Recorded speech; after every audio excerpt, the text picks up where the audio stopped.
In this video, we're going to show how the drop-down lists work in the line item database.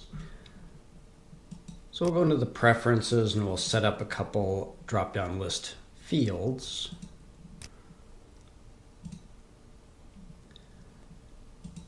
Now I'll just take the basic product sales database. I'm going to clone a copy.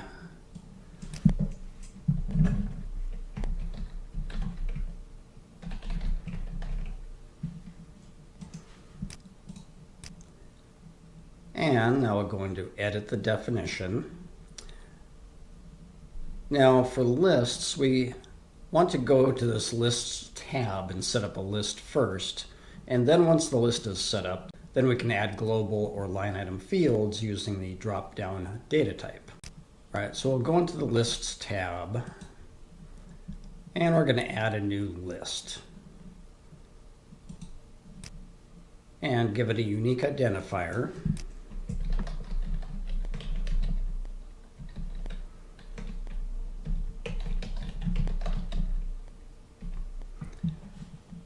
So we're going to create a list of salespeople. And our default value, we'll just make it 0.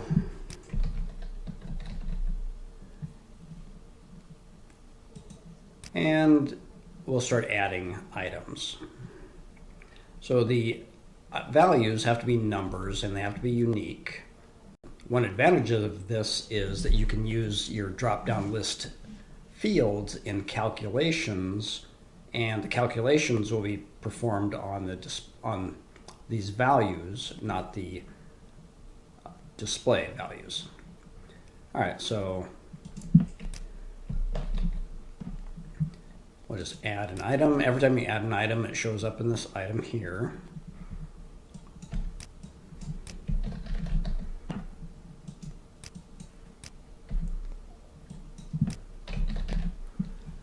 All right, so we've added 3 items. We can view the list. We'll see the values and their displays. We can do a test, like when you select one of these items, it tells you what the value return will be, and this is the value that will be used in the calculations if you use your fields in calculations. So there's another video on how to do that. There's an example where we use the salesperson drop-down list and then use these values in a custom function to calculate, say, your salesperson's commission rate. Okay, so we can move items up and down in this list, or change the orders. We can delete items. We can go and update items, and so on. Now there's another button up here, import list items. We're going to show that in a second for a different list. So this is showing the basic setup of just hand entering all your list items, which that works fine for a small list. Okay, so we have one list here. Now let's add a second list. And we'll just call this state list.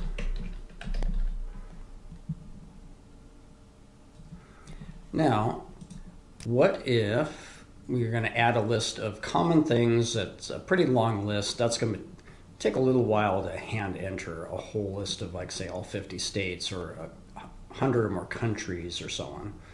So click the Import List Items button here.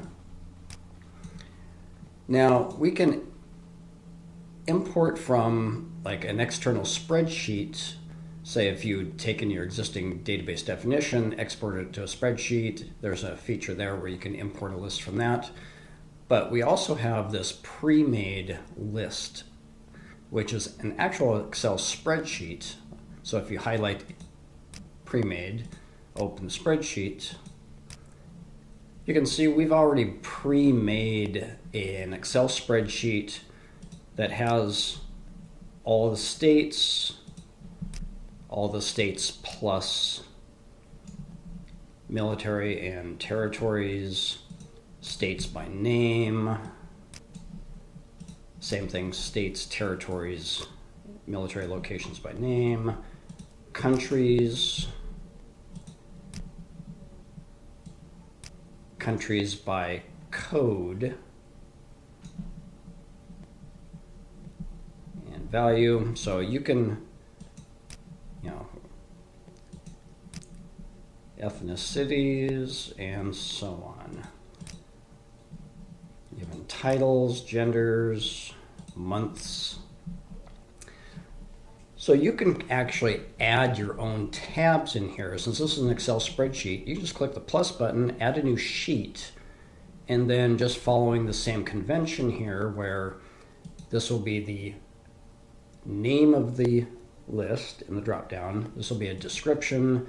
This will be the default display value, and then number rows 4 and higher will be your items. Now, if you don't specify another column here for the values, the numerical values, it'll just start with 0 for this default and then 1 and higher for these. So you can see over here on the countries, we actually have a first column which is numerical, and these are all unique numbers which are actual country codes, and then the names. So if you import this country list, your values and display values will be here. Now you could customize a spreadsheet. What if you wanted to use these 2 and 3 letter ISO codes? So you just copy these columns over here and so on. And if you want to make your own list, like say you saw how we hand entered salespeople, you know, you could actually hit the plus here, add a new sheet, make your own sheet, call it salespeople, and put in a whole list of salespeople. And instead of hand entering them, you'll just import it from the list. All right, so just make a note here. This is the title that you'll see in the drop down that I'm going to show you next, and then the notes, and then the items. So the wizard is actually, when I click import from premade lists, you can see it actually just opened in the background and interrogated the whole spreadsheet and pulled out all of the sheets and their names. And if I can click any one of these, it shows that note that was in row 2. So since we're doing states, I'm just going to do the first US state codes. Click the import button. It just loaded all 50 items. Close this. And now I can see I have a list loaded with all 50 state codes. And it loaded in 0 and the 2 dashes as the default display. Now another trick here, say if you want the default or any item to show as an empty string, because we have to actually do data entry on all these fields, you can use the word blank like this, and during the output of your data into your documents, when the wizard sees the uppercase word blank as a data item, it will just output an empty string into the document. All right, so that is how we can hand enter a list, or we can import a list from a custom spreadsheet. All right, so now we have 2 lists created. Now that the lists are created, we can go and add them as fields. Now we can enter lists as line item fields into categories or global fields. So both of these are going to be more suited for global fields. So let's go in and add a couple global fields. We'll call this one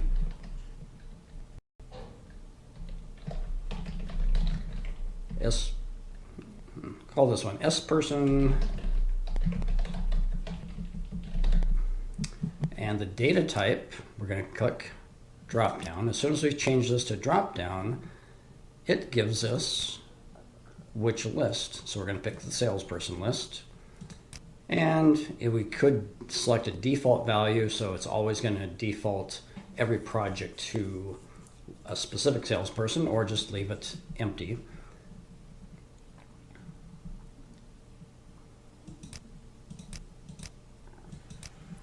All right, so that's all we need to do to create a list data type. And we'll add another one here for the state.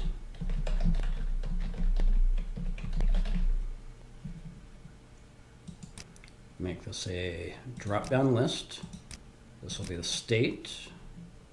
Again, we'll just leave the value blank. And summary. Okay, so now we have two drop-down fields, global fields, in our database.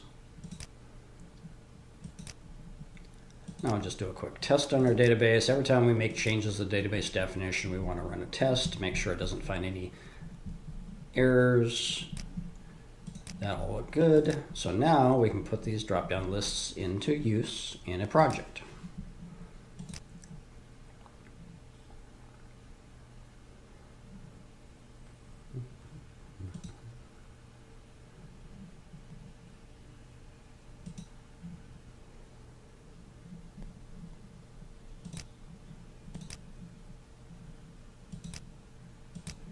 And we're going to use our list demo database.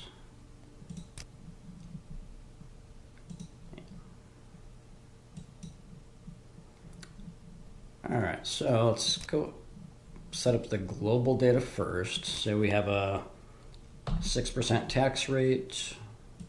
This order might have a $10 shipping. You would probably figure out the shipping later after you actually add the line items and say get the weight of the order and so on. But I'm just filling these all in ahead of time for now, just so we can see how the lists work. All right, so you can see with the salesperson list here, we can just pick whoever the salesperson is for the order, for the proposal. And we can pick the state. Now normally we're going to be using this in conjunction probably with the rest of the shipping address and so on. So this is just to illustrate the use of the list itself, not in the full context of the rest of the whole address that you'd be entering in.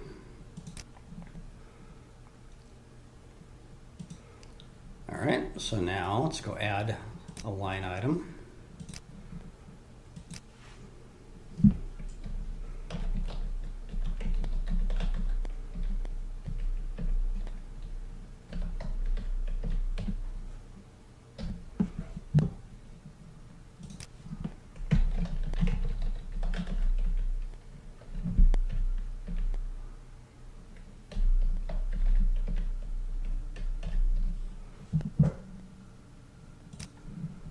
All right, so we've got a couple line items added. Now this might be where we go and figure out your shipping after you've added your line items. You've got the weight figured out. You know how heavy the order is going to be. Maybe you have a different process for going and figuring out your shipping costs based on, say, the weight. There's other videos that will go into how this all can be set up more customized.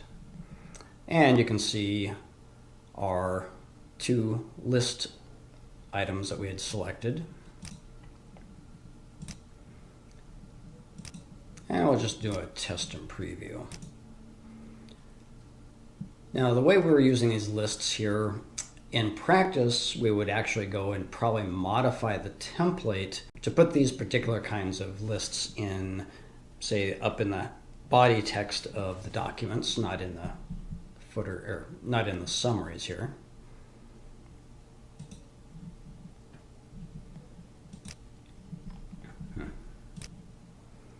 All right, so we see the cost summary, our line items, the salesperson, and the state. So if we're going to do something like this, we might actually be putting this information into, say, the invoice instead of the cost summary, and we'd probably be putting addresses and who the salesperson is up here in the body. So There are other videos on how to customize the templates to do that, but we can show that really quick. But this was the basics of setting up lists, importing data into lists or hand editing lists, and how they will work in the data entry.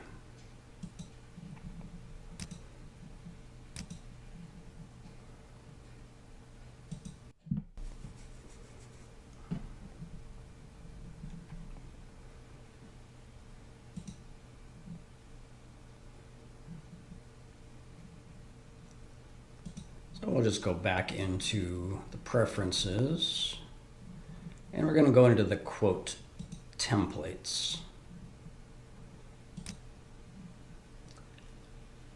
And let's update the invoice.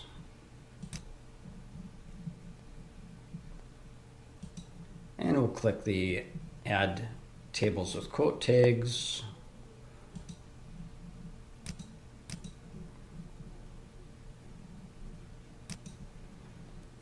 All right.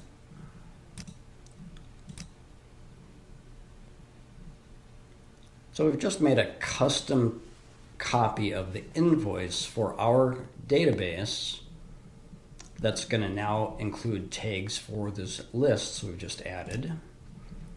So you can see here, now we want to put, let's say, salesperson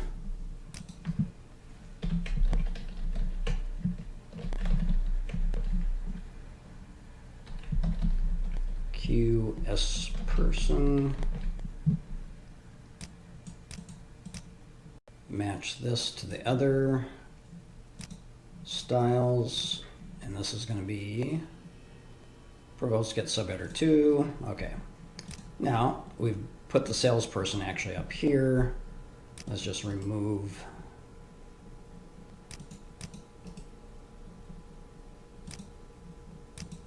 that entire row from there, the state. Now, the bill to, these will actually be filled in from the fields entered in the project, not the line item database. But we can also mix and match with both systems.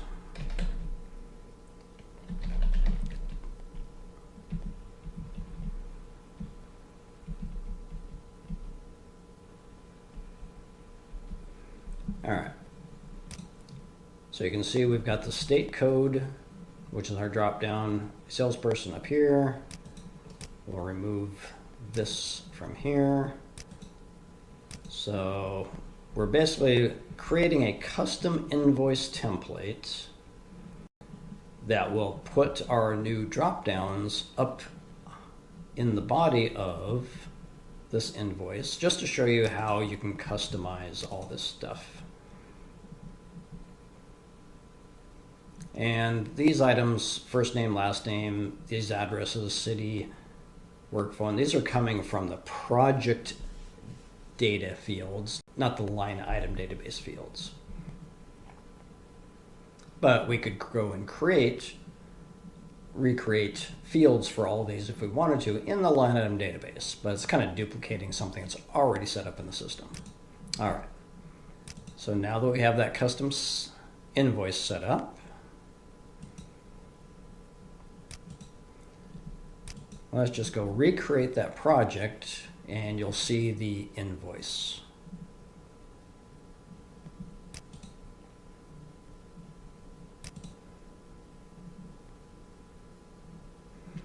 All right, so this company data and client data. This client data here, this is where those other fields, the client's first name, last name, and so on, will get pulled from.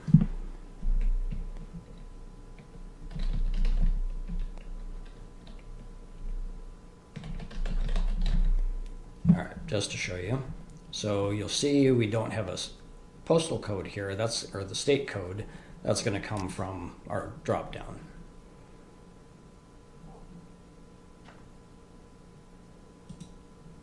And I'll just do another test and preview. And you can go iteratively back and forth doing a test on a new project, go back and edit settings or templates until you get your system set up the way you want all your documents to start looking. So this is kind of a normal iterative process for how you would customize everything.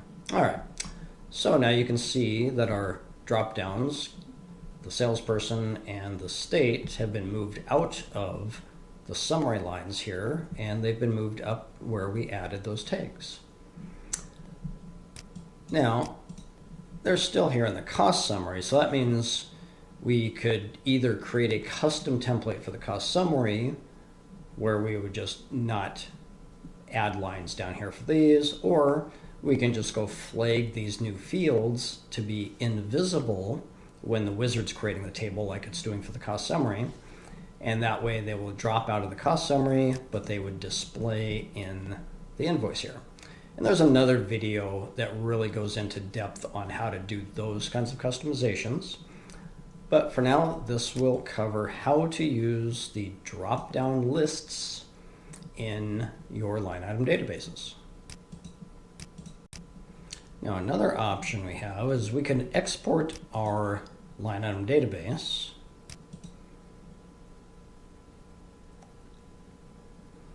Now you see we've exported our current line item database, these two items. We could actually hand enter even more.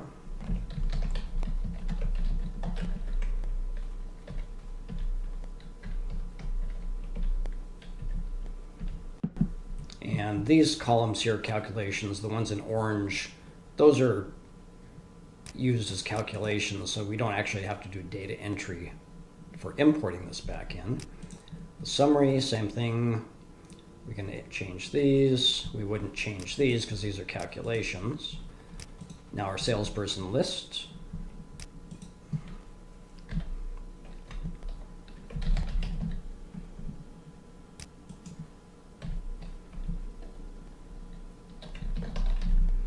Can add a couple more there. The state list. Yeah, maybe we can just change the default.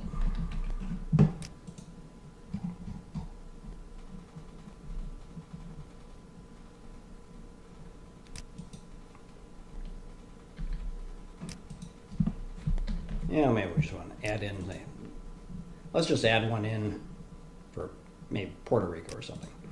Okay, so now that we've saved our exported spreadsheet, and this spreadsheet is only in our project folder for this specific project,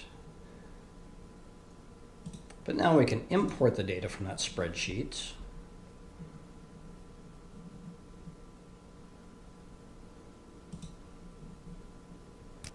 So it's basically going to re-import and replace everything in our current database with what we just hand entered in that spreadsheet.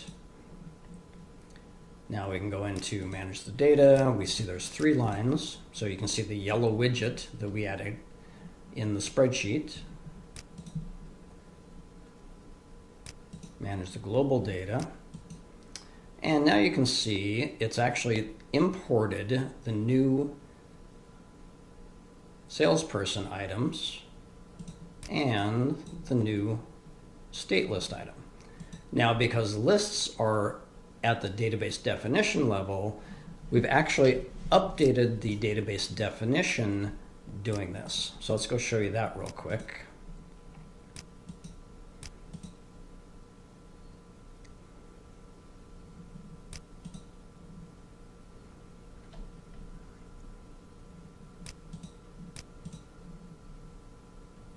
Edit definition, go to our lists.